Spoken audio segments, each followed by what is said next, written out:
ഓരോ ദിവസം കഴിയുന്തോറും പാകിസ്ഥാൻ ഇന്ത്യക്ക് മുമ്പിൽ മുട്ടുകുത്തി എന്നുള്ള വാർത്തകൾ പുറത്തു വരികയാണ്. എന്നാൽ ഇന്ന് ലഭിക്കുന്ന റിപ്പോർട്ടുകൾ പ്രകാരം പാകിസ്ഥാൻ ഇന്ത്യയുടെ ഏത് ആവശ്യവും അംഗീകരിക്കാൻ തയ്യാറാണ് എന്നുള്ളതാണ് ഇപ്പോൾ അറിയാൻ സാധിക്കുന്നത്.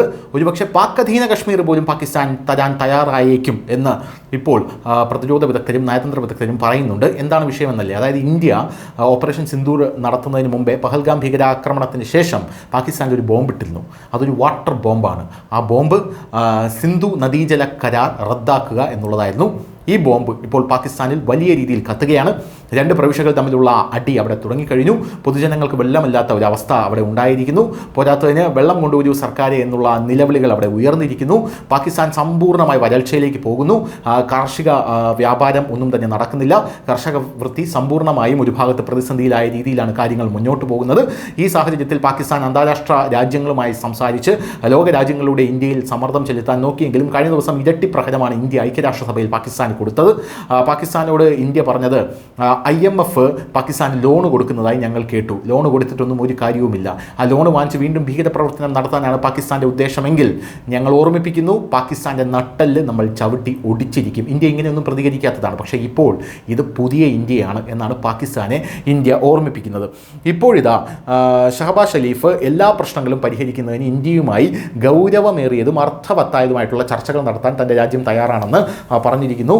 ഇസ്ലാമാബാദിലെ പ്രധാനമന്ത്രിയുടെ വസതി സന്ദർശിച്ച ബ്രിട്ടീഷ് ഹൈക്കമ്മീഷണർ ജെയിൻ മാരിയറ്റുമായുള്ള കൂടിക്കാഴ്ചയിലാണ് ഷഹബാസ് ഷരീഫ് ഇക്കാര്യം പറഞ്ഞത്.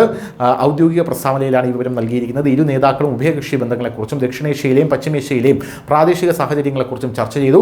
പ്രസ്താവന പ്രകാരം പാകിസ്ഥാൻ ഇന്ത്യ സംഘർഷത്തിനിടെ സംഘർഷങ്ങൾ കുറയ്ക്കുന്നതിൽ ബ്രിട്ടൻ്റെ പങ്കിനെ പാകിസ്ഥാൻ പ്രധാനമന്ത്രി അഭിനന്ദിച്ചിട്ടുണ്ട്. വിഷയങ്ങളിലെ അതായത് എല്ലാത്തിലും നിലനിൽക്കുന്ന വിഷയങ്ങളിലും ഇന്ത്യയുമായി ഗൗരവമേറിയതും അർത്ഥവത്തുമായുള്ള ചർച്ചകൾ പാകിസ്ഥാൻ തയ്യാറാണെന്ന് പറഞ്ഞു. അപ്പോൾ അതിൽ പാക് അധീന കശ്മീരും വരുമല്ലോ. നമ്മുടെ രാജ്നാഥ് സിംഗ്, ഡിഫൻസ് മിനിസ്റ്ററായിട്ടുള്ള രാജ്നാഥ് സിംഗ്, പോരാത്ത നമ്മുടെ ഫോറിൻ മിനിസ്റ്ററായിട്ടുള്ള സുബ്രഹ്മണ്യൻ ജയശങ്കർ അടക്കം പറഞ്ഞത് പാകിസ്ഥാനുമായിട്ട് ഇനി യാതൊരുവിധ ചർച്ചയ്ക്കുമില്ല. സിന്ധു ജല കരാർ നിങ്ങൾ നോക്കണ്ട, ഞങ്ങളത് പുനഃസ്ഥാപിക്കില്ല എന്ന് തന്നെ അസന്നിഗ്ധമായിട്ട് നമ്മുടെ രാജ്യം പറഞ്ഞിട്ടുണ്ട്. പാകിസ്ഥാൻ ഭീകരവാദം അവസാനിപ്പിക്കാതെ പാകിസ്ഥാനുമായിട്ട് ഒരു ചർച്ചയ്ക്ക് തയ്യാറല്ല. ഇനി ഭീകരവാദം അവസാനിപ്പിച്ചിട്ട് വന്നാൽ പോലും പാകിസ്ഥാനുമായി ഒരൊറ്റ കാര്യത്തിൽ മാത്രമേ ഞങ്ങൾക്ക് ചർച്ചയ്ക്ക് താല്പര്യമുള്ളൂ, അത് പാക് അധീന കശ്മീരിൻ്റെ കാര്യത്തിലാണ് എന്ന് കൃത്യമായി നമ്മുടെ രാജ്യം പാകിസ്ഥാനെ അറിയിച്ചിട്ടുണ്ട്. എന്തായാലും പഹൽഗാം ഭീകരാക്രമണത്തിന് മറുപടിയായി മെയ് 7 ഇന്ത്യ പാകിസ്ഥാനിലെയും പാക് അധീന കശ്മീരിലെയും ഭീകര വിക്ഷേപണ പാഡുകൾ ലക്ഷ്യമിട്ട് ഓപ്പറേഷൻ സിന്ദൂർ ആരംഭിച്ചിരുന്നു.